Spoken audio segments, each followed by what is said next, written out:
बाबा का रसूख, बाबा का काफिला देखिए जरा, गाड़ियां गिनिएगा, ये बाबा का काफिला है, लंबी चौड़ी कतार है, बताया जा रहा है लगभग 25 गाड़ियों का काफिला है। बाबा जहां गाड़ी रोक देते हैं वहां उनके भक्त उनके नजदीक चले आते हैं। ये देख रहे हैं गाड़ियों की लाइन लगी हुई है, 25 से ज्यादा गाड़ियां बाबा के काफिले में है। बाबा के पास कई गाड़ियां भी हैं, वो भी आपको बताते हैं कि बाबा का आखिर रसूख कितना है, क्योंकि मध्य प्रदेश में बड़े बड़े लोग बाबा के दर्शन करने के लिए पहुंचते हैं। देख रहे हैं गाड़ियों का काफिला, ये देखिए बाबा जा रहे हैं। बाबा के दरबार में बड़े बड़े नेता पहुंचते हैं और हमेशा बाबा कड़ी सुरक्षा घेरे में रहते हैं।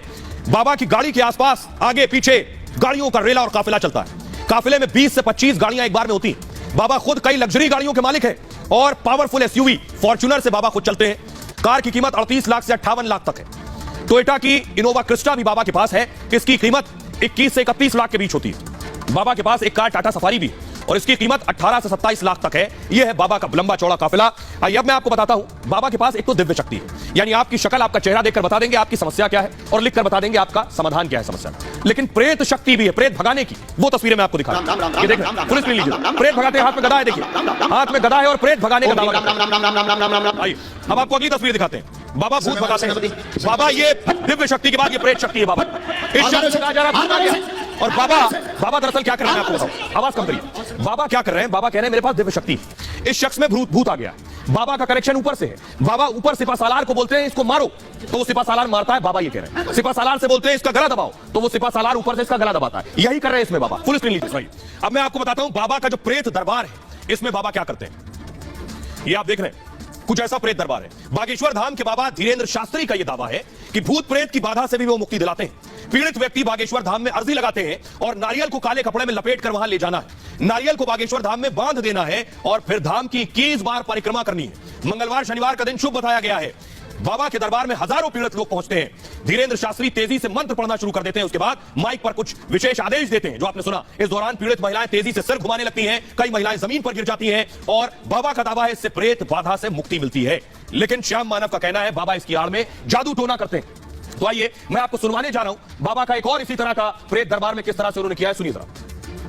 अरे कि बाबा किसी का सूरत देखकर उसकी प्रॉब्लम बता देते हैं और उसका सोल्यूशन भी बता देते हैं, तो मेरा ये मानना है कि ये ऐसा कुछ होता नहीं है, क्योंकि ये इंट्यूशन से ऐसा होता। अब आप सोच रहे होंगे ये चमत्कार है, अंधविश्वास है, क्या सच है, लेकिन विज्ञान क्या कहता है? हम इसे विज्ञान की कसौटी पर कसते हैं।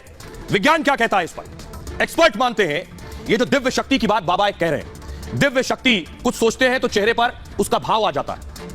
भाव को पढ़ने की कुछ लोगों में क्षमता होती है। बहुत से लोग आपके सामने आकर खड़े होते हैं और उनका चेहरा देखकर आप बता देते हैं कि उन्हें क्या परेशानी है। जैसे ब्रेल लिपि के सहारे जिनको दिखाई नहीं देता वो पढ़ते हैं, ठीक ऐसे ही मेंटलिस्ट होते हैं जो चेहरा पढ़ लेते हैं। देश दुनिया में कई ऐसे मेंटलिस्ट होते हैं और इस तरह का ज्ञान, इस तरह की ताकत, इस तरह की कला किसी सामान्य इंसान में भी हो सकती है जो लोगों की समस्याओं को समझ जाता है। कई लोग सम्मोहन की शक्ति से भी बातें जान लेते हैं। लेकिन आइए मैं आपको बताता हूं कि कैसे मनोवैज्ञानिक क्या कहते हैं इस पर, मनोचिकित्सक क्या कहते हैं इस पर, डॉक्टर्स क्या कह रहे हैं, उन्हें सुनिए। अगर हम बात करें कि बाबा किसी का सूरत देखकर उसकी प्रॉब्लम बता देते हैं और उसका सोल्यूशन भी बता देते हैं, तो मेरा ये मानना है कि ये ऐसा कुछ होता नहीं है, क्योंकि ये इंट्यूशन से ऐसा होता है। दूसरा, लाइफ के 3 या 4 एरियाज में मोस्टली प्रॉब्लम होता है। या आपको करियर को लेकर प्रॉब्लम्स होता है, या आपको फाइनेंसेस को लेकर प्रॉब्लम होता है, या आपको लाइफ पार्टनर को लेकर प्रॉब्लम होता है, या आपको बच्चे को लेकर प्रॉब्लम होता है, या अपने परिवार को लेकर प्रॉब्लम होता है। तो मेजरली 4 चीज, या जैसे समाज में रिश्तों को लेकर प्रॉब्लम होता है। आपके 4 एरियाज में मेजर प्रॉब्लम होता है। भूत मेरा मानना है कि हमारी कल्पना का एक हिस्सा है और हमारी कलेक्टिव अनकॉन्शियसनेस। अगर हम एक बात की गहराई में जाएं तो बचपन से ही हमें भूत प्रेत के बारे में बातचीत होती है। किसी भी कल्चर में इसको एक तरह का प्रोत्साहन दिया जाता है कि भूत प्रेत की बच्चे बात करते हैं, उनको डराने के लिए इसका इस्तेमाल होता है। मेरा मानना यह है कि भूत प्रेत का जो डर है वो कहीं हमारी एक सिक्योरिटी और हमारे बचाव से जुड़ा हुआ है। तो आपने डॉक्टर्स को सुना। आइए अब आपको बताते हैं कि अगर बाबा बागेश्वर पर मुकदमा लिखा जाता है तो देश का कानून क्या कहता है। श्याम मानव कह रहे हैं वो जादू टोना कर रहे हैं, तो कानून क्या कहता है? कानून कहता है, यह है 2013 में तो टोना टोटका कानून बना एक महाराष्ट्र का आपराधिक कानून एक्ट है ये, और कानून में कुल 18-12 क्लॉज है। अलग अलग अपराधों को ये क्लॉज बताते हैं जादू टोना के मामलों में।